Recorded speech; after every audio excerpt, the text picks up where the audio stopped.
بسم الله الرحمن الرحيم. وبالسند المتصل منا الى الامام الامام الحافظ الحجه من المؤمنين في الحديث محمد بن اسماعيل بن ابراهيم بن المغيرة بن بردزبة الجعفي البخاري رحمه الله تعالى. كتاب النكاح. بسم الله الرحمن الرحيم. الترغيب في النكاح لقول الله تعالى فانكحوا ما طاب لكم من النساء. بسم الله الرحمن الرحيم. الحمد لله رب العالمين والصلاة والسلام على سيد الأنبياء والمرسلين محمد وآله وصحبه أجمعين أما بعد. مصنف رحمۃ اللہ تعالیٰ علیہ اب یہاں سے کتاب النکاح کو تمہارے سامنے ذکر کرتے ہیں. نکاح کے لغوی معنی آتے ہیں عقد کرنے کے یا نکاح کے لغوی معنی جمع کرنے کے. دونوں معنی میں استعمال ہوتا ہے. امام ابو حنیفہ رحمۃ اللہ تعالیٰ علیہ کی عقد کے معنی میں ہے. امام شافعی رحمۃ اللہ تعالیٰ علیہ کی جمع کرنے میں. نکاح یہ بھی کرانے انسان ضروریات میں سے ضرورت ہے اور بعض نکاح کرنا فرض ہوتا ہے. بعض مرتبہ نکاح کرنا مصنون ہوتا ہے. بعض مرتبہ نکاح کرنا مستحب ہوتا ہے. اگر آدمی کو توقان کی حالت میں نظریہ پیدا ہو جائے تو پھر اس وقت میں نکاح کرنا لازمی میں ضروری ہوتا ہے, فرض ہوتا ہے. مگر ایسا نہ ہو کہ نکاح کرنا مصنون یا مستحب ہوتی. مصنف رحمۃ اللہ تعالیٰ اس کا پہلے باب میں نکاح کرنے کے مطابق ترغیب دے رہے ہیں کہ نکاح کرنا چاہیے. اس دنیا کا موقع نکاح کے اوپر ہے, اس وجہ سے اس نکاح کرنے پر ترغیب دے رہے ہیں. دوسری بات یہ ہے کہ دو چیزیں دنیا کی, ایک ہے ایمان اور دوسرا ہے نکاح. جب سے دنیا کا ایک وجود ہے اس وقت سے یہ دونوں چیزیں ثابت ہے. یہ دنیا تک باقی رہے گی اور جب جنت میں آدمی چلا جائے گا تو جنت کے لیے نکاح شروع ہوگا. اور جوزناہم بحور عین قرآن پاک میں ذکر کیا گیا ہے. اس وجہ سے جنت میں بھی یہ عمل جاری اور ساری رہے گا. حدثنا سعيد بن ابي مريم قال اخبرنا محمد بن جعفر قال اخبرني حميد بن عبيد حميد الطويل انه سمع انس بن مالك رضي الله عنه يقول جاء ثلاثه رهط الى بيوت ازواج النبي صلى الله عليه وسلم يسالون عن عباده النبي صلى الله عليه وسلم فلما اخبروا كانهم تقالوها فقالوا یعنی حضور صلی اللہ علیہ وسلم کی عبادت کے متعلق, حضور صلی اللہ علیہ وسلم کے معاملات کے متعلق انہوں نے آ کر سوال کیا. حضرت عائشہ صدیقہ رضی اللہ تعالیٰ عنہا نے حضور صلی اللہ علیہ وسلم کے اعمال کو بتایا کہ رات کو حضور صلی اللہ علیہ وسلم کچھ دیر آرام بھی کرتے ہیں اور کچھ دیر حضور صلی اللہ علیہ وسلم اللہ کی عبادت بھی کرتے ہیں. تو تقال گویا کہ انہوں نے حضور صلی اللہ علیہ وسلم کے اس عمل کو کم سمجھا اور یہ سمجھا کہ حضور صلی اللہ علیہ وسلم کی تو اللہ تبارک و تعالیٰ نے مغفرت فرما دی ہے. اس وجہ سے اگر حضور صلی اللہ علیہ وسلم کچھ دن روزہ رکھے اور کچھ دن روزہ نہ رکھے, حضور صلی اللہ علیہ وسلم رات کو سوئے اور کچھ دیر عبادت وغیرہ نہ کریں تو اس میں حضور صلی اللہ علیہ وسلم کو کوئی پریشانی نہیں, کوئی تکلیف نہیں ہے. اس میں علیہ السلام کے گناہ کا معاف کر رکھے ہیں اور ہم چونکہ سراپا گنہگار ہیں. اس وجہ سے ہمیں عبادت میں اور زیادہ کوشش کرنی چاہیے اور زیادہ محنت کرنی چاہیے. اس وجہ سے رات بھر عبادت کرنی چاہیے اور اللہ تبارک دین پر روزہ رکھنا چاہیے وغیرہ. یہ تقالنا تقالنا. فقالوا وأين نحن من النبي صلى الله عليه وسلم قد غفر له ما تقدم من ذنبه وما تأخر قال أحدهم أما أنا فإني أصلي الليل أبدا. اور تین آدمیوں میں سے ایک نے بتایا کہ میں آج سے روزانہ رات کو اللہ تبارک و تعالیٰ کی عبادت ہی کرتا رہوں گا اور کچھ نہیں سوؤں گا. وقال آخر أنا أصوم الدهر ولا أفطر. دوسرے نے کہا کہ میں دن بھر روزہ رکھتا رہوں گا اور کبھی بغیر روزے کے ساتھ نہیں رہوں گا. اور تیسرے نے کہا کہ میں زندگی میں نکاح ہی نہیں کروں گا. اس وجہ سے جو نکاح کرنے کے بعد پھر بہت سارے موانعات اور رکاوٹ بن جاتی ہے جس کی وجہ سے آدمی روزہ رکھنے میں اور نماز وغیرہ پڑھنے میں کمی واقع ہو جاتی ہے. وقال آخر وأنا أعتزل النساء فلا أتزوج أبدا. فجاء رسول الله صلى الله عليه وسلم إليهم فقال حضور صلی اللہ علیہ وسلم تشریف لائے تو حضور صلی اللہ علیہ وسلم سے انہوں نے ذکر کیا گیا کہ ابھی کچھ لوگ آئے تھے اور آ کر انہوں نے اس طریقے سے بات کی اور اس طریقے سے انہوں نے آپس میں طے کیا. تو حضور صلی اللہ علیہ وسلم نے پھر قرآن مسجد میں تشریف لے گئے اور تقریر کی خطبہ دیا. خطبہ دینے کے بعد کہا کہ تم لوگوں میں سب سے زیادہ اللہ تبارک و تعالیٰ کو پہچاننے والا, اللہ تبارک و تعالیٰ کو ماننے والا, اللہ تبارک و تعالیٰ کی عبادت کرنے والا میں ہوں اور میں اس کے باوجود نکاح کرتا ہوں، سوتا ہوں، کھاتا ہوں، روزہ رکھتا ہوں، افطار کرتا ہوں، تو تمہیں بھی اسی طریقے سے عمل کرنا چاہیے. فقال انتم الذين قلتم كذا وكذا اما والله اني لاخشاكم لله واتقاكم له لكني اصوم وافطر واصلي وارقد واتزوج النساء فمن رغب عن سنتي فليس مني.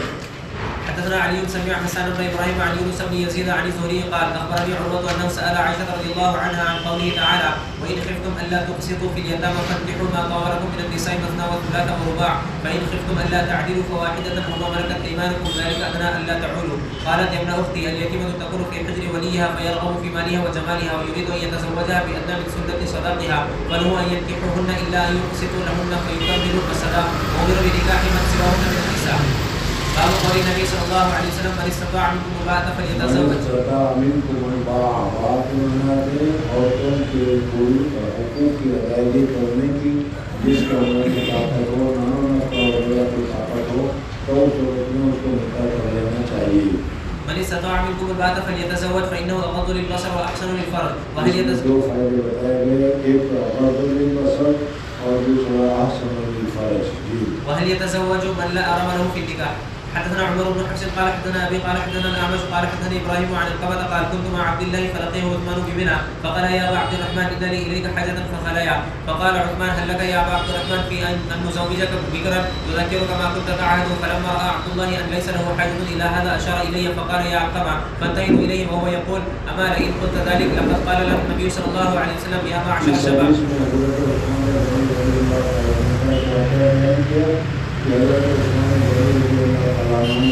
حضرت عبداللہ رضی اللہ عنہ کو بلایا اور بلانے کے بعد کہا کہ میرے پاس آنا ایک بہت اہم کام ہے جس کی وجہ سے میں تم کو بلاتا ہوں. ان کے ساتھ الفاظ تھے تو ان کا ٹھہر جاؤ، کوئی کام کی بات ہوگی تو ہم دونوں کر کے آئیں. چنانچہ وہ گئے تو اس وقت حضرت عثمان رضی اللہ عنہ نے ان کو کہا کہ میرا ارادہ ہے کہ میں تمہارا کسی کے ساتھ نکاح کراؤں. تو انہوں نے کہا اچھا اس بات کے لیے میں سمجھا کہ خاص بات ہوگی.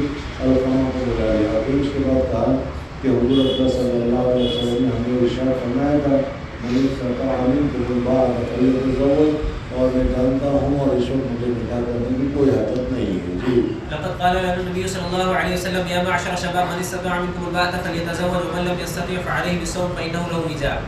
باب من لم يستطع الباءة فليصوم. حدثنا عمر بن حفص بن غياث. اگر آدمی کو نکاح کا غلبہ ہو اور اس کے باوجود نکاح کے حقوق کی ادائیگی کے وہ اس کو قادر نہ ہو تو اس صورت میں اس کو روزے رکھنے چاہیے اور روزہ رکھ کر اس شہوت کے غلبے کو توڑنا چاہیے.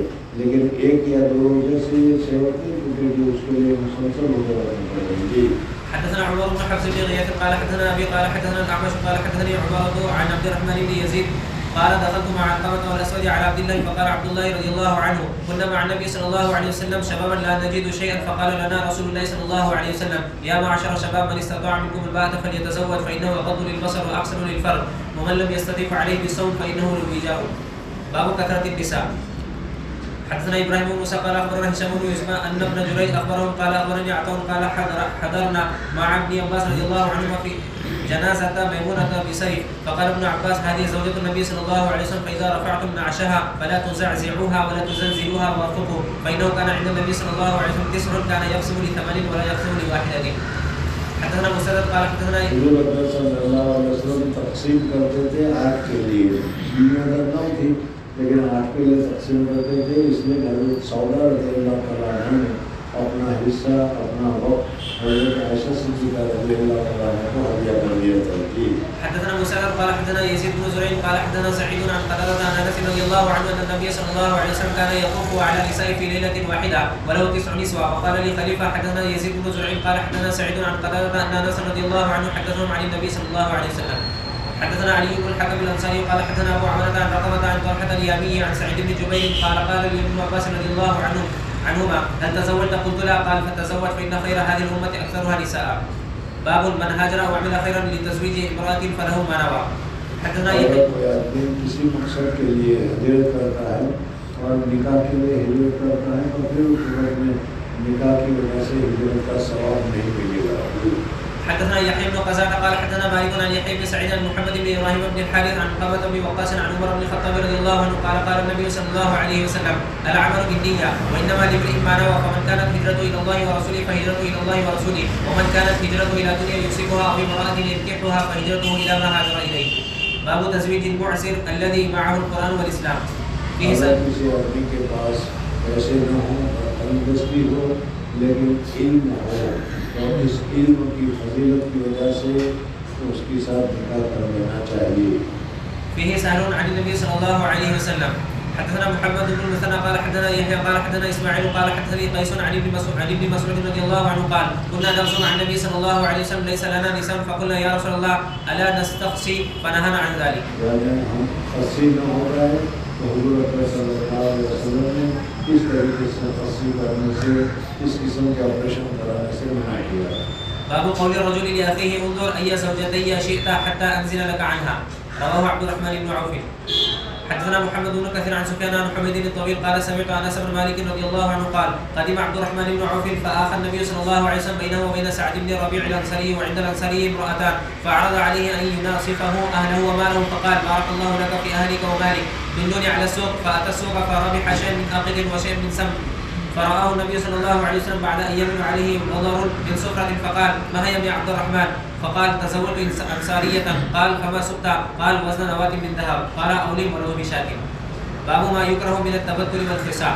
اگر کوئی آدمی تبتل اختیار کرتا ہے شادی نہیں کرتا ہے یا خصی ہو جاتا ہے تو اس کا مکروہ ہونا یہ ناجائز ہے. جی حدثنا احمد بن يونس قال حدثنا ابراهيم بن سعد قال اخبرنا ابن شهاب سمع سعيد بن المسيب يقول سمعت سعد بن ابي وقاص رضي الله عنه يقول رد رسول الله صلى الله عليه وسلم على عثمان بن مظعون التوكل ولو اذن له لقصينا. حدثنا ابو اليمان قال اخبرنا شعيب بن الزهري قال اخبرني سعيد بن المسيب انه سمع سعد بن ابي وقاص رضي الله عنه يقول لقد رد ذلك يعني النبي صلى الله عليه وسلم على عثمان ولو اجاز له التبتل لاختصينا. حدثنا قتيبة بن سعيد قال حدثنا جرير عن اسماعيل عن قيس قال قال عبد الله رضي الله عنه كنا نغزو مع رسول الله صلى الله عليه وسلم وليس لنا شيء فقلنا الا نستقصي فنهانا عن ذلك ثم رخص لنا ان ننكح المرأة بثوب ثم قرأ علينا يا ايها الذين امنوا لا تحرموا طيبات ما احل الله لكم ولا تعتدوا ان الله لا يحب المعتدين. وقال أصبغ أخبرني ابن وهب عن يونس بن يزيد عن ابن شهاب عن أبي سلمة عن أبي هريرة رضي الله عنه قال قلت يا رسول الله إني رجل شاب وأنا أخاف على نفسي العنة ولا أجد ما أتزوج به النساء فسكت عني ثم قلت مثل ذلك فسكت عني ثم قلت مثل ذلك فسكت عني ثم قلت مثل ذلك فقال النبي صلى الله عليه وسلم يا أبا هريرة جف القلم بما أنت لاق فاقتصر على ذلك أولى. باب نكاح الأبكار. وقال ابن ابي مليكه قال ابن عباس لعائشه رضي الله عنها لم ينكح النبي صلى الله عليه وسلم بكرا غيره. حدثنا اسماعيل بن عبد الله قال حدثني اخي عن سليمان عن هشام بن عروه عن ابيه عن عائشه رضي الله عنها قالت قلت يا رسول الله ارايت لو نزلت واديا وفيه شجره قد اكل منها ووجدت شجره. عائشہ صدیقہ رضی اللہ عنہ فرمایا کہ اگر کوئی وادی ہو کوئی مکان ہو کوئی درخت ہو اس کو کیا کسی جانور نے کھایا ہو اور ایک درخت ایسا ہو کہ کسی نے کھایا نہ ہو تو کس کو پسند کریں گے؟ یعنی حضرت عائشہ صدیقہ رضی اللہ عنہ بتا رہی ہے کہ آپ کی دوسری بیویاں ایسی ہیں کہ جنہوں نے پہلے شادی کر چکی ہے اور میں ایسی بیوی ہوں کہ میں نے پہلے کبھی کسی کے ساتھ شادی نہیں کی تھی. ووجدت شجرا لم يؤكل منها في ايها كنت ترتع بعيرا قال في الذي لم يرتع منها يعني ان رسول الله صلى الله عليه وسلم لم يتزوج بكرا غيرها. حدثنا عبيد بن اسماعيل قال حدثنا ابو سلمة عن هشام عن ابيه عن عائشة رضي الله عنها قالت قال رسول الله صلى الله عليه وسلم اريدك في المنام مرتين اذا رجل يحملك في سرقة حديد فيقول هذه امرأتك فاكشفها فاذا هي انت فاقول ان يكن هذا من عند الله. اگر یہ اللہ کی طرف سے تو یہ ہوتا رہے گا. حضور صلی اللہ علیہ وسلم کو خواب میں پہلے بتا دیا گیا. جی باب تزويج الثيبات. وقال ام حبيبة رضي الله عنها قال للنبي صلى الله عليه وسلم لا تعرضن علي بناتكن ولا اخواتكن. حضرت ام حبیبہ رضی اللہ تعالیٰ عنہ حضور اکرم صلی اللہ علیہ وسلم کی زوجہ محترمہ ہیں. حضرت ابو سفیان رضی اللہ تعالیٰ عنہ کی بیٹی ہے. انہوں نے حضور صلی اللہ علیہ وسلم سے کہا کہ آپ میری بہن کے ساتھ نکاح کر لیجیے. حضور اکرم صلی اللہ علیہ وسلم نے پہلے تو فرمایا کہ اگر میں تیری بہن کے ساتھ نکاح کروں تو وہ تیری شوکر مل جائے گی اور عورتوں کو شوکر بہت زیادہ ناپسند ہوتی ہے. تو کیا تم پسند کرتی ہے کہ تیرے لیے شوکن ہو؟ تو انہوں نے کہا کہ کیا کروں اور بھی تو دوسری شوکن ہے پھر حضور صلی اللہ علیہ وسلم نے فرمایا کہ دو بہنوں کو ایک ساتھ نکاح میں رکھنا جائز نہیں ہے. جی. حدثنا ابو النعمان قال حدثنا هشام قال حدثنا سيار عن الشعبي عن جابر بن عبد الله رضي الله عنه قال قفلنا مع النبي صلى الله عليه وسلم من غزوة فتعجلت على بعير لي قطوف فلحقني راكب من خلفي فنافس بعيري بعنزة كانت معه. حضرت جابر رضی اللہ تعالیٰ عنہ یہ روایت ہے کہ حضرت جابر رضی اللہ تعالیٰ فرماتے ہیں کہ غزوے سے نکلے تو میری اٹھنی بہت سست چل رہی تھی. میں نے دیکھا کہ پیچھے سے حضور صلی اللہ علیہ وسلم آیا اور اٹھنی کو مارا تو وہ سب سے زیادہ تیز چلنے لگی. جب مدینہ کے قریب پہنچ گئے تو میں نے حضور صلی اللہ علیہ وسلم سے کہا کہ یا رسول اللہ صلی اللہ علیہ وسلم مجھے اجازت دیجیے کہ میں گھر جانا چاہتا ہوں. پوچھا کیوں؟ تو تم نے شادی کر لی ہے؟ کہا کہ ہاں. کہا کہ پھر شیبہ سے کی یا باقیرہ سے کی؟ کہا کہ شیبہ سے. کہا کہ باقیرہ سے کیوں نہیں کی؟ کہا کہ میری چھوٹی چھوٹی بہنیں ہیں, اگر ایک اور لاتا تو پھر ایک اور ہو جاتی, اور سب کیا ہے یہ قسم کی ہوتی تو ان کی مقابلے کون بڑھتا ہے. اس وجہ سے میں ایسی عورت کو لایا جو زیادہ عمر والی ہے تاکہ ان کے وہ مقابلہ کرے, ان کی خدمت وغیرہ کرے کہ ان کی کیا ہے کام حاجات اور ضروریات وغیرہ کو پورا کرے. تو حضور اکرم صلی اللہ علیہ وسلم نے فرمایا کہ اچھا یہی ہے کہ نوجوانوں کے ساتھ نکاح کرنا چاہیے تاکہ دونوں کے درمیان میں لطف ہو. اور جی فانطلق بعيري كأجود ما أنت رأي من الإبل فإذا النبي صلى الله عليه وسلم فقال ما يعجلك؟ كنت حديث عهد بعرس. قال بكر أم ثيب؟ قلت ثيب. قال فلا جارية تلاعبها وتلاعبك؟ قال فلما ذهبنا لندخل قال أمهلوا حتى تدخلوا ليلا أي عشاء لكي تمتشط الشعثة وتستحد المغيبة.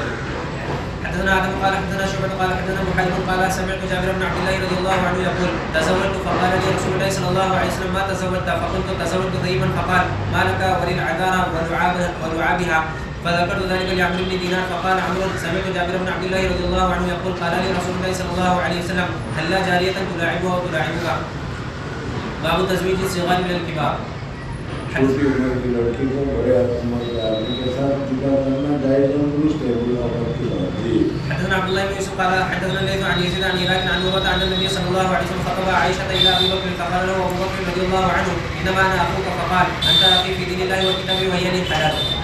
باب إلى من ينكح وأي النساء خير وما يستحب أن يتخير للطفيه من غير إيجاب. حدثنا ابو اليمان قال أخبرنا شعبة قال اس باب میں امام بخاری رحمۃ اللہ علیہ بتانا چاہتے ہیں کہ بہترین عورتوں کے ساتھ نکاح کرنا چاہیے اور کیا راستے چلتی عورتوں کے ساتھ گرمی وغیرہ کے ساتھ نکاح نہیں کرنا چاہیے. جی. حدثنا ابو اليمان قال أخبرنا شعبة قال حدثنا ابو زناد عن الأعرج عن ابي هريرة رضي الله عنه عن النبي صلى الله عليه وسلم قال خير النساء راكبن الإبل صالح نساء قريش أحناه على ولد في صغره وأرعاه على زوج في ذات يده. باب اتخاذ السراري ومن اعتق جارية ثم تزوجها. اگر کسی آدمی نے پانی کو آزاد کر دیا اور آزاد کر کے اس کو مہر قرار دیا تو جائز ہے کہ نہ جائز اس مسئلے. حدثنا موسى بن اسماعيل قال حدثنا عبد الواحد قال حدثنا صالح بن صالح الهمداني قال حدثنا الشعبي قال حدثني ابو بردة عن ابي رضي الله عنه قال رسول الله صلى الله عليه وسلم ايما رجل كانت عنده وليدة فعلمها فاحسن تعليمها وادبها فاحسن تاديبها ثم اعتق وتزوجها فله اجران. وايما رجل من اهل الكتاب امن بنبيه وامن به فله اجران. وايما مملوك ادى حق مواليه وحق ربه فله اجران. قال الشعبي خذها بغير شيء.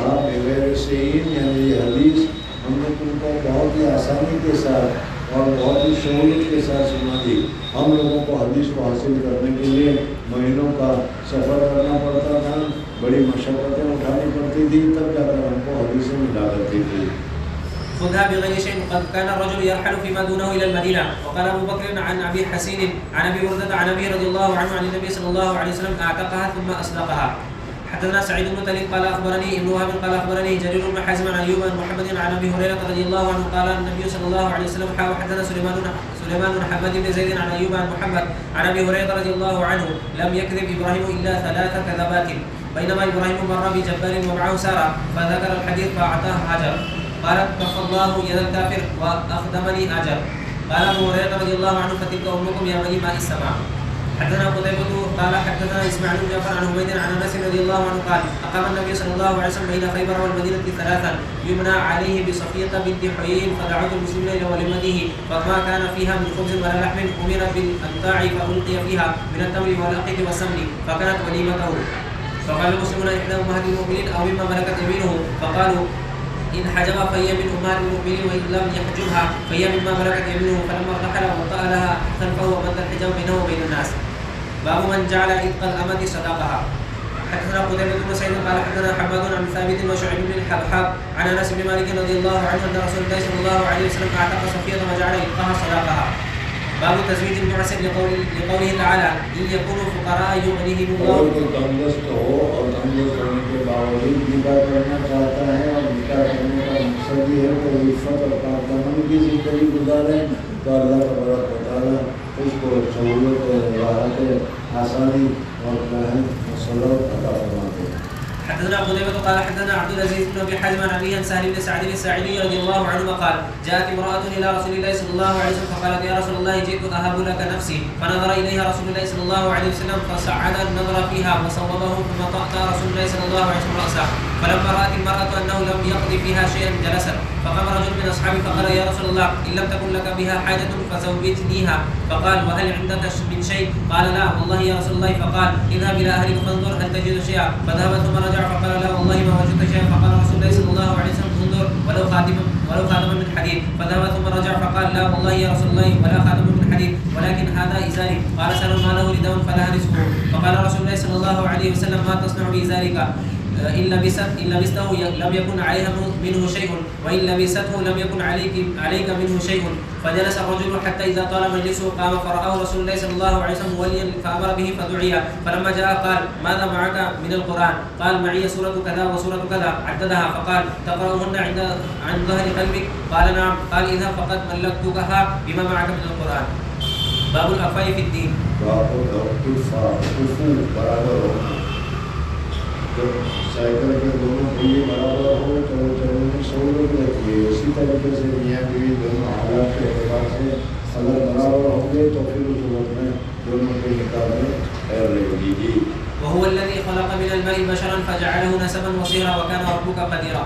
حدثنا ابو اليمان قال اخبرنا شعيب عن الزهري قال اخبرني عروة بن الزبير عن عائشة رضي الله عنها ان ابا حذيفة بن عتبة بن ربيعة بن عبد شمس وكان ممن شهد بدر مع النبي صلى الله عليه وسلم تبنى سالما فانكحه بنت اخيه هند بنت الوليد بن عتبة بن ربيعة وهو مولى لامرأة من الانصار كما تبنى النبي صلى الله عليه وسلم زيدا. وكان من تبنى رجلا في الجاهلية دعاه الناس اليه وورث من ميراثه حتى انزل الله تعالى ادعوهم لآبائهم إلى قوله ومواليكم فردوا إلى آبائهم.